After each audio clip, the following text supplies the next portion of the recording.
مشتمل ہو کے وہیں ہوں اور آنکھوں سے دیکھ رہا ہو اور خیالات ساتھ اس کے ہوں. یہ نہ ہو کہ خیال کہیں اور ہو، دیکھ کہیں اور رہا ہو.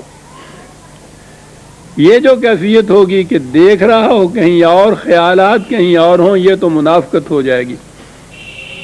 اور بصر جو ہے، بصارت جسے آپ کہتے ہیں، وہ وہاں استعمال کریں گے جہاں نگاہ اور ذہن دونوں ایک نقطے پہ مرکوز ہوں.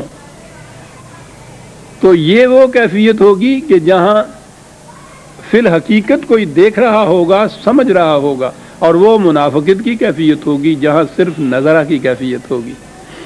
کئی مقام پہ اور بھی یہ آیا ہے نظر اور بصر میں فرق جو ہے. تو یہ فرق ہے جو قرآن نے یہاں کیا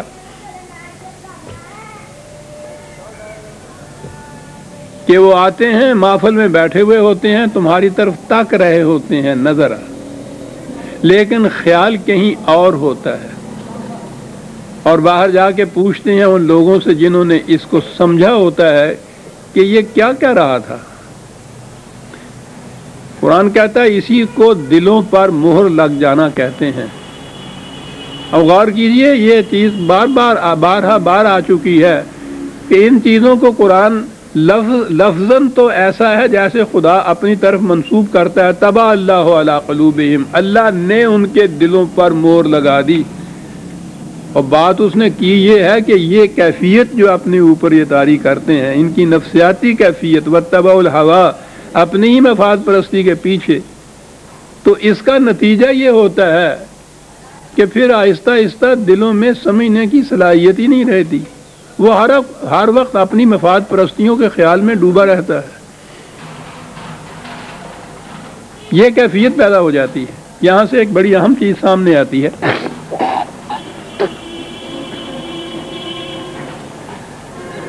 محفل میں بیٹھنا، قرآن کو سننا، اور سننے کے بعد کیفیت یہ ہونا کہ کچھ معلوم نہ ہونا کہ ہم نے کیا سنا ہے. وہاں کی جو محفل ہے، وہاں تو جو سامنے بیٹھنے والے تھے بہرحال عربی زبان تو ان کی تھی نا، ان کے خیالات ہی کسی دوسری جگہ ہوتے تھے. آپ سوچئے تو صحیح کہ جو ہم قرآن سنتے رہتے ہیں ساری عمر، وہ قرآن سننے کے بعد پھر ہمیں پوچھنا ہوتا ہے نا کسی دوسرے سے کہ یہ کیا کہہ رہا تھا. بلکہ وہ تو پوچھتے بھی تھے اتنا، اور ہم تو اس میں اتنا پختہ ہو چکے ہوئے ہیں کہ ہم باہر آ کے بھی نہیں پوچھتے کہ یہ کیا کہہ رہا تھا. سنتے ہی رہتے ہیں ساری عمر، نہ خود سمجھتے ہیں نہ کسی سے پوچھتے ہیں کہ یہ کیا کہہ رہا تھا. ساری رات کھڑے پورا قرآن سن کے آ جاتے ہیں. ایک لفظ نہ پڑھنے والے کو پتا ہوتا ہے کہ اس کے معنی کیا ہے، نہ ان سینکڑے سننے والوں کو معلوم ہوتا ہے کہ کیا ہے. یہ تمام کا پوچھئے تو سارے ملک کے اندر اتنے عظیم اہتمام، خبریں سنیے تو صاحب 10,000 کا مجمع تھا. کیا کر رہا تھا؟ یستمع الیک، سن رہا تھا.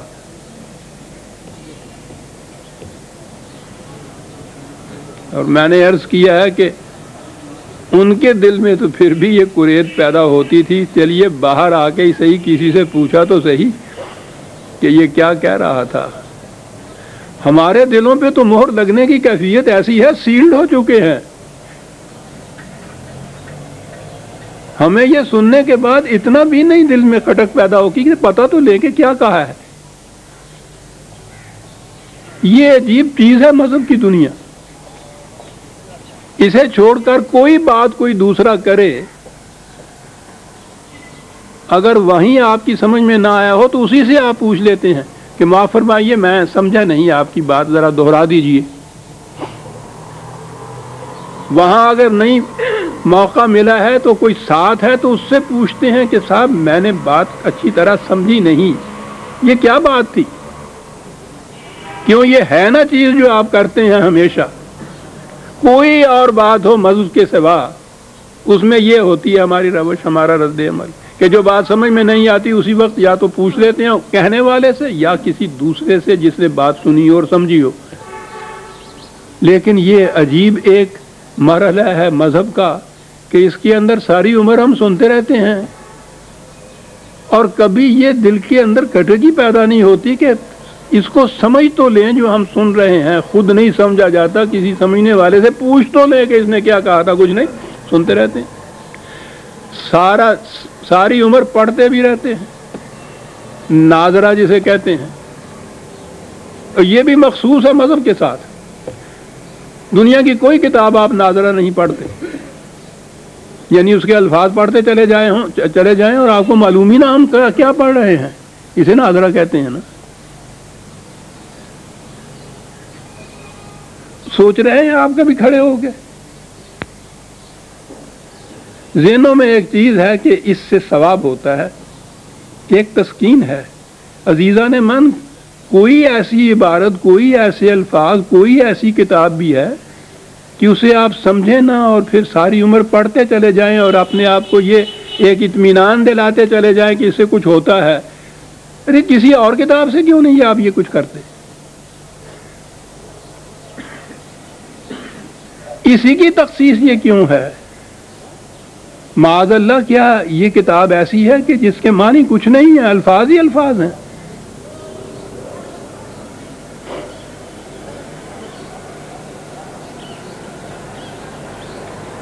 جتنی خدمت آپ دیکھ رہے ہیں اسلام کی ہو رہی ہے یا قرآن کے نام سے ہو رہی ہے, ساری اس طرح سے ہوتی ہے کہ اس کے الفاظ کس طرح دہرائے چلے جائیں بغیر سمجھے کے.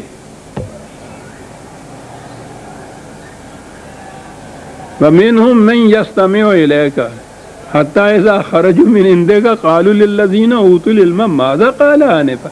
یعنی قرآن تو ان کو بھی مذموم قرار دیتا ہے, جھٹک دیتا ہے ان لوگوں کو, حالانکہ انہوں نے پوچھ تو لیا تھا باہر آ کر کہ کیا بات ہو رہی تھی, یہ کیا کہہ رہے تھے.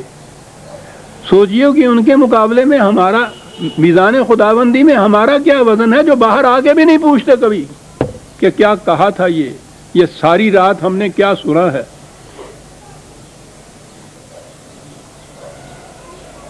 چلے آتے ہیں بغیر سمجھے سن کے, کسی سے پوچھتے نہیں ہیں, دوسری شخص سے چلے جاتے ہیں. ساری عمر یہی کرتے ہیں, ساری قوم یہی کر رہی ہے, اور اس کا نتیجہ تو پھر ظاہر ہے نا کہ ساری قوم رو رہی ہے.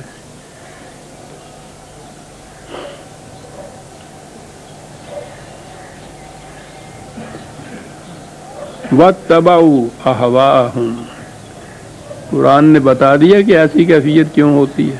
ابھی آگے چل کے یہ بتاتا ہے کہ کیوں نہیں سمجھنا چاہتے, یہ سمجھنا چاہتے نہیں ہیں. مفاد پہ زد پڑتی ہے سمجھنے سے, یوں تو بڑا سستا چھوٹتا ہے آدمی. اہتمام کر لیا مسجدوں میں, بہت میدانوں میں, ہالز کے اندر ان چیزوں کا. راویوں میں تو خاص طور پہ شبینے بھی ہوتے ہیں, اور روزانہ بھی قرآن کی جو تلاوت ہوتی ہے اس میں بھی یہ ہے. مدرسے کھلے ہوئے ہیں کاہے کے لیے؟ وہ قرأت کے لیے, تجوید کے لیے, یعنی الفاظ کیسے ادا کیے جائیں قرآن کے, معنی اور مفہوم کے لیے نہیں. اور یہ میں جوہلا کی مجلسوں کا ذکر نہیں کر رہا عزیزان مان. آپ کے ہاں جو دارالعلوم ہیں, ایک تو مکتب ہوتا ہے نا جو پرائمری اسکول جیسے یا مڈل اسکول تک یا ہائی اسکول تک, وہ سمجھ لیجئے کہ مکتب. دارالعلوم ہوتا ہے کالج کی, یونیورسٹی کی سٹیج جو ہے, اس سٹیج کے بھی آپ کے ہاں کے جو مذہبی دارالعلوم ہیں ان کے اندر 18 علوم پڑھائے جاتے ہیں. 7 سال کا 9 سال کا قریباً کورس ہوتا ہے. ان 18 علوم میں قرآن نہیں ہوتا.